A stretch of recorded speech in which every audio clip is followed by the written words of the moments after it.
This is part 2 of my Mothership Boxed Edition review. In this part, we're going to be taking a look at the 2 Warden books. That's the Warden's Operation Manual and the Unconfirmed Contacts Report. So let's dive in.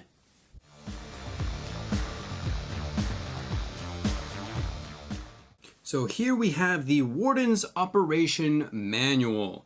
This is, of course, written by Sean McCoy, copyright date 2023, and published by Tuesday Night Games. This book is, of course, written with the GM in mind, or the Warden as they call it, so players are not expected to read through this book. On the back, we have a nice terms of use, a little bit of a gag in line with Mothership, although it actually kind of lays out what you should be looking out for when you're running a game in Mothership. I'd like to point out once again that there is no index, which is an unfortunate aspect that is missing in this book. In fact, there's only one book that has an index, and it's the Unconfirmed Contacts Report, which we'll get to later in this review.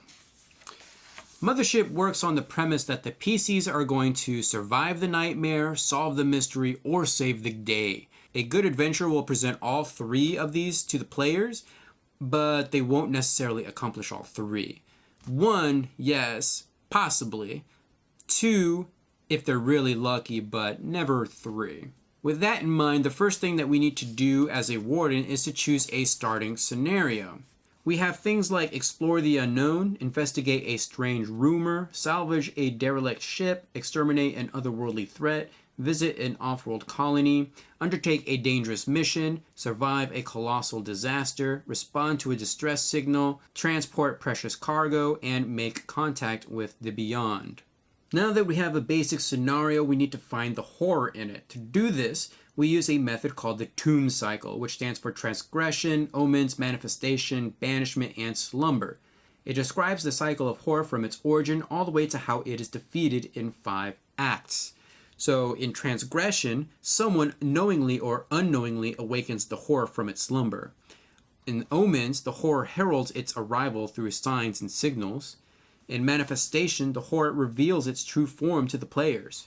In banishment, the players race against the clock to fight back and attempt to destroy the horror, and in slumber, the horror relents. For now. Next, it's time to breathe life into your adventures. We're going to need obstacles. Remember, your PCs are going to either survive the nightmare, solve the mystery, or save the day. They may accomplish 1, maybe 2 if they try hard or are lucky, but never really all 3. Survival is the easiest of the 3 obstacles to come up with, as it's what most games are centered around. What's important here is to vary the kinds of obstacles that threaten your player character survival. So we have things like violent encounters, which are basically combat, psychological trauma, environmental hazards, social pressure, and resource scarcity. These are all things that could hamper your PCs in some way or another. Solving a good mystery, beating a challenging puzzle, or uncovering a long-forgotten secret unlocks your players' innate curiosity and feeds their hunger for exploration. Done well, this can fuel entire campaigns as players seek the answers to every burning question, stopping at nothing in their quest to reveal the truth. To do this, you're going to use 3 tools. You have questions, puzzles, and answers. First, we need to come up with a question, such as, what happened here? Next, we'll put a puzzle or an obstacle in the way. These can be things like connect the dots, there's some sort of a dilemma, an egg carry, find the clue, a guardian, or a hazardous path, rising tide, a riddle, sequence, teamwork, trap, or just trial and error. Then, if the PCs have successfully solved the puzzle, they receive the answer to their question, which in turn will lead to another question or another mystery. There are 3 types of evidence that the answers can be found. So we have testimonial evidence. So anything someone says under questioning or interrogation. Testimonial evidence can be difficult to get if there's no one to question or if the witness are unwilling to talk. Physical evidence could be any material object relevant to the mystery and classified as physical evidence, such as blood samples, DNA, organisms, a crashed vessel, an ancient idol, or a murder weapon. And then we have documentary evidence, any kind of written note or digital recording, corporate memos, interdepartmental messages, deck plans, handwritten notes, distress signals, samizdat literature, or religious text that your players encounter. Next, we need to populate the world with NPCs. These are potentially people to save, and the book recommends separating your NPCs into categories such as helpful and unhelpful, and powerful or powerless. Last is to draw the map of the area your game takes place in. It doesn't need to be anything fancy, boxes will do. Just make sure that there's something at each location, whether it's an encounter or some sort of a discovery for your players. There is advice for running your first game, but more importantly, there's advice on how to teach the game. This whole section is very simple and obvious, but things we do as a GM. It's some solid advice, and pretty much all of it works just for about any game. Towards the end of the book, you get some advice for creating a campaign and some of the particular details such as debt and job boards. On the front of the inside cover, you have a horror random table with columns for transgressions, omens, manifestations, banishments, and slumbers. There's also a table for themes if you ever need that for some reason. I actually can't think of a reason why I would need that. And on the back cover, we have random tables to create planets, factions, and settlements, which is a nice start, but no doubt will be expanded upon in other supplements and or adventures. And that's kind of really all there is to the Warden's Operation Manual. So let's go ahead and take a look at the Unconfirmed Contacts Report. The Unconfirmed Contacts Report is a pseudo-monster manual of sorts. You get a bunch of monsters to potentially use, and each monster has some sort of an explanation or story, or just some quotes to give a bit of flavor to them. Most have stats, but the most useful information in this book is the explanation of what those stats do, which is something that was missing in the old player survival guide.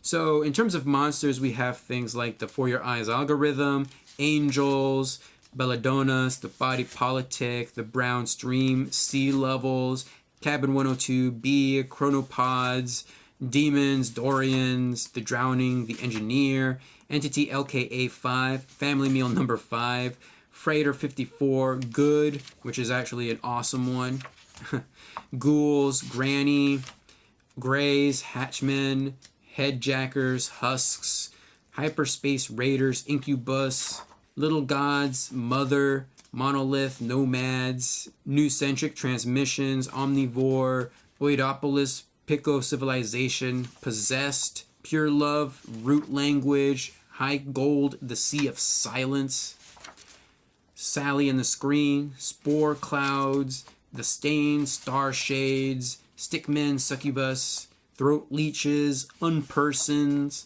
vitalizing field, white vine, womb, the world worm, you, and zombie. So just a bunch of really bizarre creations. Surprisingly enough, this book actually does have an index at the very back. This is the only book that has an index, but even more importantly, it has all their stats if they're listed there. You don't even have to look at that specific page to find the possessed stats. It's right there. I really like how the Warden's Operation Manual actually shows you how to be organized. The very first page is dedicated to writing down your prep and actually how to prep. The information is very useful for anyone who is new to running horror games or just being a GM in general. The creatures in the Unconfirmed report are just bizarre. I think you're either going to love them or you're going to hate them. I think some of them are useful for standard scenarios or less bizarre scenarios, while for others, let's just say that you're really going to have to stretch and find some way to include them. Also, let's be very honest. Unless you're running a sandbox game, you're probably never really going to look into this. If you're using adventure modules, those modules already have the monsters and the creatures stats in them. They're not just going to reference this book that you may or may not have. Which brings me to my last point. Do you really need these two books? Short answer, no. If you're already an experienced GM who's run a couple games or even have run horror games specifically, then the information in the Warden's Operation Manual are going to be things that you probably already know. And you probably have some ideas in your head about what kind of creatures you want to run that probably are your own thing. so you really wouldn't need the Unconfirmed Contacts Reports book. If you're totally new to running games or horror in general, then yes, the Warden's Operation Manual will be good for you to actually give a read through. But instead of grabbing the Unconfirmed Contacts Report, my suggestion would be just to pick up an adventure for about the same price. The Haunting of Ypsilon 14 is just a standard one-shot adventure that a lot of newbies go through. It's kind of like a rite of passage in a way. But next week, I'll be taking a look at another contender. We'll be taking a look at another bug hunt.